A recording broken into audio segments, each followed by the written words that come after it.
그 다음 얘기는 민주당 국회의원 워크숍 얘기를 좀 해봐야 되는데 오늘 사진 좀 보여줄 수 있습니까? 우리 제작진.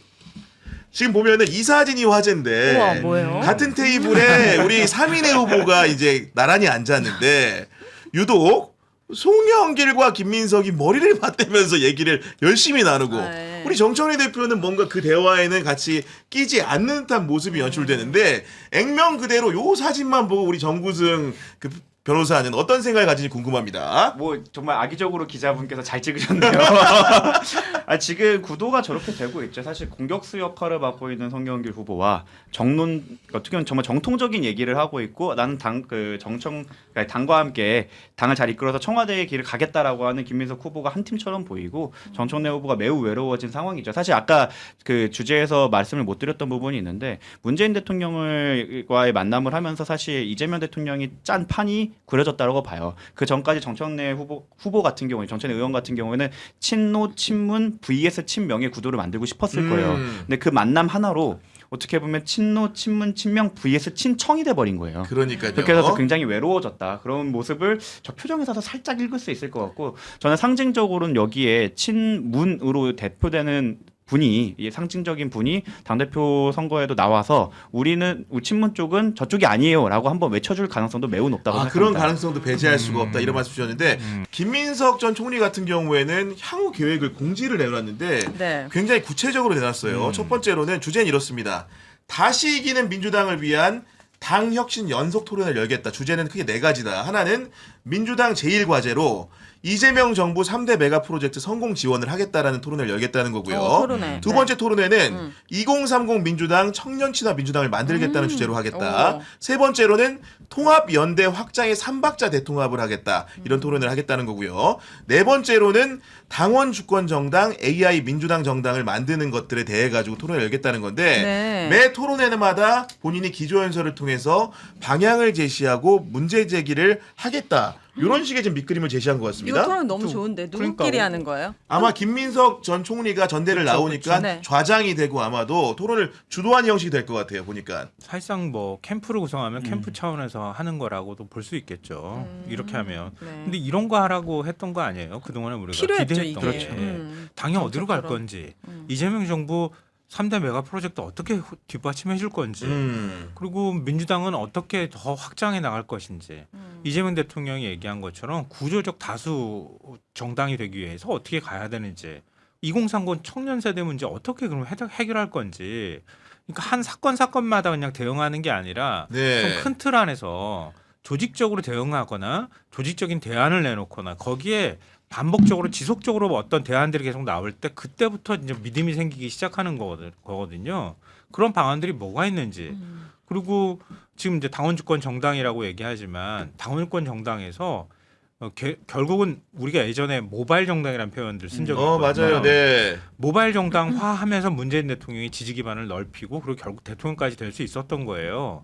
그런 것처럼 그러니까 김민석 총리가 그러자는 의미가 아니라 당을 새로운 형태로 재구성할 필요도 있다는 거죠. 새로운 기술을 도입해서. 네. 그러니까 그럴 땐 뭐가 필요한 건지. 그러니까 이런 것들에 대해서 하나하나씩 놓고 토론하고 의견 듣고 이런 것들이 일종의 대안을 만들어가는 정당의 모습이 될 수 있다는 거예요. 전 정청래 전 대표도 뭐 이런 뭐 토론회가 아니더라도 다른 방식으로라도 이런 곳에 경쟁하기 위한 뭔가의 대안들을 계속 내줬으면 좋겠다. 송영길 의원도 역시 마찬가지로 그랬으면 좋겠어요. 네. 저는 이 주제 하나하나가 아픈 곳을 찔렀다. 그러니까 폐부를 찔렀다. 네, 지난 어떻게 보면 지도부에 대한 어떻게 보면은 대안을 제시하는 거라고 보는데 첫 번째 다시 이기는 민주당 반대로 얘기하면 저번엔 졌다. 민주당 제1 그런 해석이 가능하다는 거고 지금. 잭나이프 들지 말랬잖아요. 주머니에 넣어서 잠깐 꺼냈네요. 민주당 제1과제 이재명 정부 3대 메가 프로젝트 성공 지원 지금까지 지원 못했다. 2030 민주당 청년 친화 민주당 지금까지 미래를 챙기지 못했다.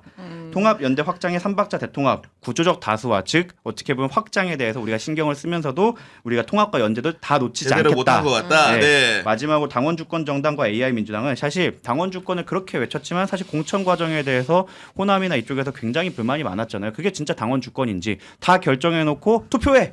이렇게 하는 게 당원 주권이 아니라 진정한 당원 주권을 위해서 어떻게 해야 될지에 대해서 네. 우리가 본질적으로 생각해 보겠다라는 주제를 설정을 함으로써 사실상 지금까지 못해왔던 것들에 대해서 내가 이런 대안을 갖고 있다라는 아젠다를 제시했다고 봅니다. 그러니까 정구승 변호사 얘기는 정청래 전 대표와 차별화하는 이미지로서 이런 선택지를 제시하는 것이다라는 설명인 것 같은데 그리고 거기에 더해가지고 조만간에 유튜버 백문백답 형식으로 당원존에서 제한 없는 자유 토론을 하겠다고 하던데 이게 뭐예요? 백문백답이라는 건 100개의 질문과 100개의 답변이라는 얘기니까 사실상 무제한 토론을 하겠다라는 걸 보이는데 만약에 오윤혜 씨가 네. 이 행사에 나가게 된다면 김민석 전 총리를 상대로 가장 하고 싶은 질문은 좀 어떤 겁니까?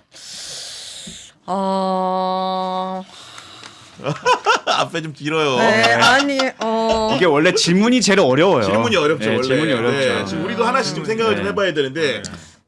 저는 일하는 민주당을 보고 싶거든요. 네. 신념, 개파, 뭐 이런 이념, 뭐 이런 거에 좀 지겨워요. 그래서 일하는 민주당 어떤 형태로 보여줄 건지 그걸 좀 구체적으로 답해줬으면 좋겠다. 이게 인적 재원, 인적인 부분에서 얘기를 해줄 건지 아니면 어떤 성과를 우리한테 보여줄 건지는 모르겠지만 기본적으로 그런 방향으로 나가는 어떤 구체적인 방안에 대답해달라. 네. 일 잘하는 민주당을 만들기 위해서 어떤 보관을 갖고 있는지를 김민석 전 총리에게 물어보겠다는 의견을 주셨는데 우리 평론가님 만약에 본인한테 기회가 주어지신다면 좀 어떤 걸 물어보고 싶으십니까? 2030일 것 같아요. 2030이다. 미래 민주당의 비전은 뭐냐? 그러니까 미래 세대들이 신뢰할 수 있는 정당으로 가기 위한 민주당의 전략은 뭐냐? 이걸 좀 물어보고 싶어요. 그러니까 왜냐하면 2030 세대가 계속 거기도 나이 먹잖아요. 똑같이. 맞아요. 저도 나이 먹어가면서 이제 60 세대로 막 편입할 텐데 다음번 대선 때 되면. 저도 30이 며칠 안 남았어요. 30이 며칠 나요. 그러니까 세대는 계속 바뀐단 말이에요. 그래서 시대 정신도 바뀌어가요. 바뀌는 시대 정신에 어떻게 기민하게 집권당은 그래야 되거든요. 계속 뭔가 수선하고 보완하고 이러는 작업들을 통해서 계속 변화하는 정당이 되어야 되거든요. 고루하게 옛날에 우리 뭐 어땠어 이런 얘기 말고. 그러니까 그럴 때 새로운 지지층이 또 생겨나는 거란 말이에요. 그러니까 그렇게 구조적 다수 정당으로서의 면모를 갖춰야 민주당이 재집권에 또 성공할 수 있는 거란 말이에요. 그러니까 그런 것에 관해서 진짜 비전이 뭔지 그런 게 정말 고민이 어느 정도 돼 있는지 그걸 묻고 싶어요. 네. 저는 일단 이 백문백답에 대해서 먼저 논평을 하자면 이게 그 모든 걸 공개하는 이재명 대통령 아래서 총리를 지내다 보니까 이게 단련이 됐구나 자신감이 생겼구나 끝까지 한다. 네. 우리 다 국무회의부터 시작해갖고 기자회견 보시면 그냥 기자분들이 약간 손 안 들 때까지 계속 하잖아요. 그러니까 그걸 보면서 거기에 단련이 됐기 때문에 이런 자신감이 발로구나라는 생각을 하고 어떤지 그러니까 저는 2030 질문하면 왠지 민철이가 나와갖고 대답을 할 것 같은 느낌이 들지만 저는 그 얘기를 하고 싶어요. 과연 청와대가 제시한 아젠다 말고 당은 어떠한 새로운 아젠다를 제시할 수 있나? 사실 여기 아까 나왔던 질문들 있잖아요. 뭐지 토론 과제나 토론 주제 같은 경우는 어느 정도 이미 청와대나 청와대 사이드, 행정부 사이드에서 나왔던 얘기들이 대부분이었던 것 같아요. 뭐 당원 주권 이런 거 몇 개 빼고는 그거 말고 매번 대통령이 이끌어가는 의제 말고 당도 한 번은 조금 새로운 아젠다나 의제를 제시할 때가 됐는데 거기에 대한 아이디어가 있는지를 물어보고 싶어요. 네, 그런 것도 그렇고 네. 최근에 김민석 전 총리 같은 경우에는 유시민 작가를 상대로도 뭐 재건축 이런 얘기들이 나오니까 그거 언제든지 토론할 용의가 있다고 말을 했고 지금 유튜버나 언론을 상대로도 언제든지 만나면 제한 없이 토론하겠다고 하는 것이고 심지어 최근에 인터뷰를 보니까 조국혁신당과의 통합 논의에 대해서도 필요하다면은 거기 있는 사람들하고 터놓고 얘기할 수 있다 이런 식으로 말을 하는데 사실은 지난 1년 동안의 김민석 전 총리는 국정 운영에 이재명 대통령의 보조자로서 자기 의견을 내는 것을 굉장히 꺼려왔거든요. 근데 총리라는 직함을 내놓고 당인이 되고 지금 당대표가 되는 순간 자신의 입장을 선명하게 제시하겠다는 보안과 플랜을 내놓는 걸 보면서 정말로 하나하나 입장이 궁금하고 기다리는 측면도 없지 않다는 생각이 좀 많이 들었어요. 이게 그래서 아마 정말 질문이 많을 거예요. 왜냐면 지금까지는 저 말씀하신 대로 청와대에 있는 사람들은 하나의 일치된 목소리로 나가야 혼란이 생기지 않기 때문에 예전에 제일 문제가 그거였잖아요. 청와대 발.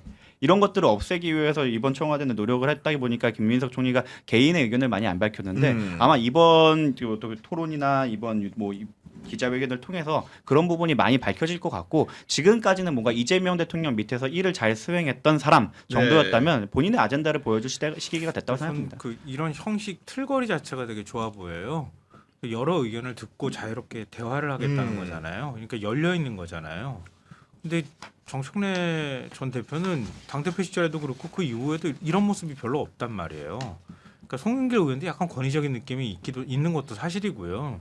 그러니까 그 말이 잘 듣는다는 얘기는 뭔가를 이렇게 듣고 난 다음에 실행으로 옮길 자세가 되어 있다는 뜻이거든요. 이런 건 되게 좋다고 생각해요. 토론회를 하든 아니면 뭔가 질문을 받고 자유롭게 뭔가를 얘기를 하거나 이건 자신감의 발로일 수도 있고 또 다른 사람의 의견에 열려 있다고 하는 의미일 수도 있기 때문에 그런 면에서는 저는 근데 굉장히 이게 또 좋은 시도라고 한편으로는 봐요. 사실은 뭐 지금 1, 2, 3등 후보를 정하는 상황은 아니기 때문에 여론조사도 단편적이기 때문에 조심스럽지만 본인이 수위를 달린다고 느끼는 후보 입장에는 사실 선택하기 어려운 거예요. 왜냐하면 이렇게 자꾸 노출이 되면 될수록 말이라는 거는 새로운 말을 부르기 때문에 실수의 가능성도 높아지는 거거든요. 그리고 여기 예를 들면 유튜브나 언론을 만났을 때 예를 들면 유시민 작가를 만날지 모르겠지만 만났을 때 정말로 본인이 답하기 편한 질문만 받을 수 있을까요? 절대 그런 일이 아니고 당장 우리 모두 어떤 질문을 할지 알고 있잖아요. 그러니까 예를 들면 그렇기 때문에 굉장히 리스키한 시도들을 전 또 한편으로는 하고 있다고도 봅니다. 누가 보더라도 이재명 대통령과 정부의 지지를 받는 후보라는 것이 보증이 돼 있음에도 불구하고 거기에 대한 개인의 의견을 밝힌다는 것은 상당히 어려운 결단이기도 하다라는 생각도 드는 거예요. 저는 이거는 서울시장 선거 결과를 보고 반성적 차원에서 나온 게 아닌가. 물론 정원호 케이스 연구해 보니까 자신감의 발로이기도 해요. 나는 그걸 할 자신이 있다. 난 여기에 대해서 얼마든지 준비할 수 있다. 사실 그리고 캠프가 준비한다고 하면 그 소재가 나온다고 하더라도 바로 그걸 제시하는 유시민 작가가 쓴 책을 통해서도 반박이 가능하기 때문에 어렵지 않을 거라고 생각해요. 네. 준비만 잘할 수 있고 여기에 대해 해박하게 지식이 있거나 여기에 대해 원래 갖고 있던 생각이 아젠다가 디테일하게 있으면 충분히 가능하다고 생각을 하기 때문에 네네. 아무리 본인이 우위에 있다고 해도 우리가 그 토론을 회피하는 모습 그 자체로 어떤 그건 결과를 안 되죠. 불구하는지 우리는 네. 봤잖아요. 그래서 아마 이런 전략을 취하지 않았나. 그리고 저는 송영길 후보의 존재가 이거를 가능하게 했다라고 생각합니다. 아 송영길의 존재가 왜냐하면 사실 그 전까지는 조금 저열한 싸움이 계속 되고 있었어요. 그때 이제 어떻게 보면 방패이자 선봉장으로 나서서 뭐 족보 농전 나오길래 너 친노 아니잖아 이렇게 해서 바로 손들어 줘갖고 사실 그걸 잘라줬던 역할을 만약 김민석 그 당시 총리나 후보가 했다고 한다면 이게 1대1 구도가 됐는데 공격을 역할을 옆에서 해줌으로써 사실 둘이 싸움이 되고 김민석 총리는 미래에 대한 얘기를 계속할 수 있는 토대로 만들어줬거든요. 이런 뭐 본인도 끝까지 가겠다고 하지만 저는 러닝메이트가 될 가능성이 높다고 하고 그런 판 대통령이 꼭 짰진 않겠지만 그렸던 그 판 위에서 자신감을 보인다. 노무현 대통령 당선됐을 때가 몇 살이었어요? 그때 몇 년도였죠? 2002년. 제가 중2였습니다. 근데 어떻게 이렇게 말을 잘하냐? 나 이제 은퇴해야 되겠는데. 아니, 근데 비슷한 생각이 딱 들었는데요. 그러니까 오세훈 캠프에서 지난 서울시장 선거 때 우리는 도전자처럼 보여야 된다. 이게 전략이었다 그래요. 그러니까 그 전략을 간파를 못했던 거예요. 그러니까. 민주당에서는. 그러니까 오세훈이란 사람이 사선을 한 상황인데 오히려 도전자처럼 보이게 만들었다는 거예요. 그게 선거 전략이에요. 그러니까 김민석 총리는 도전자처럼 되어야 해요. 그러니까 총리를 지내고 와서 마치 당을 접수하려고 하는 사람처럼 보이면 안 된다는 뜻이에요. 그럼 꼬꾸라지죠 바로. 네. 네. 그러니까 정청래 당대표가 당대표를 지낸 사람이 다시 연임을 도전하는 거잖아요. 확실히 이니셔티브는 정청래 전 대표가 지고 있는 거예요. 당을 지고 있어도 그렇네. 권리당원을 줘도 전 대표가 지고 있는 거거든요. 총리가 뭘 지고 있는 게 있어? 없거든요. 그러니까 이재명 픽이다 뭐다 다 필요 없고 김민석 총리는 계속 도전하는 사람 모양처럼 가고 열려 있고 토론하고 이런 태도들을 계속 보여야 할 필요가 있다. 거기에 대해서 뭐 정청래 전 대표는 어떻게 대응할지는 모르겠지만 그러니까 그런 전략으로 가지 않으면 이건 이재명 대통령이 자꾸 엮여 들어가는 현상이 나타날 수 있다고 봐요. 그 김민석 캠프가 이미 꾸려졌는지 모르겠지만 정말 해드리고 싶은 말 중에 하나였고 현실적으로 봤을 때 전당대회가 항상 예전에는 제주부터 시작해서 올라왔다면서요. 근데 이번에는 충청도에서 시작해요. 누구의 고향이죠? 그걸 생각을 한다고 하면 이게 애초에 공평한 판은 아니에요. 전 당대표가 꾸렸던 전준위에서 만들어진 판이기 때문에 거기서 승리하기 위해서는 뭐 여론조사가 잘 나오고 이런 거에 지금 뭐 일일비하면 안 되고 네. 지금 우리 도전자 자세로 계속 끝까지 가야 된다고 생각합니다. 그건 맞는데 그러니까 저도 그러니까 뭐 지역 순서를 가지고 시비 거는 건 좀 그렇긴 해요. 왜냐하면 충청을 직전 전당대회 때도 제일 먼저 했었고요. 그랬구나. 네. 충청, 영남 이런 순서대로 갔고요. 그리고 호남 수도권이 거의 맨 마지막에 후순위에 배치돼 있는 것도 과거 전당대회 패턴하고 거의 비슷해요. 그러니까 그 전으로 가면 이재명 대통령 때는 제주, 영남, 강원 이런 쪽에서 음. 먼저 시작한 건 맞고요. 그러니까 그때 전략에 따라서 달리 배치하는 거를 무조건 정청래 전 대표를 유리하게 맞아, 위해서 그건 하는 아니에요. 거다. 예. 그건 아닌 것 같고요. 정정하겠습니다. 다만 약간 좀 과하다고 느끼는 거는 충청에서 시작해서 충청에서 끝난다는 거야. 아 대전에서 끝나니까. 그거는 오해 소지가 있어요. 정정 안 하겠습니다. 그러니까 그거는 제가 볼 때는 그거는 좀 오해 소지가 있어요. 충청에서 시작해서 대전에 와서 딱 마침표 찍으려고 하는 거는 그거는 반대쪽에서 이거는 좀 너무 심한 거 아닙니까라고 얘기를 해도 약간 방어하기가 어려운 거 아닌가 이런 생각은 해요. 알겠습니다. 시청자 네. 의견 좀 소개해드리면은 푸딩에 설탕 가득님이 일잘러 대통령 옆에는 더 일잘러 분들이 모여 있네요.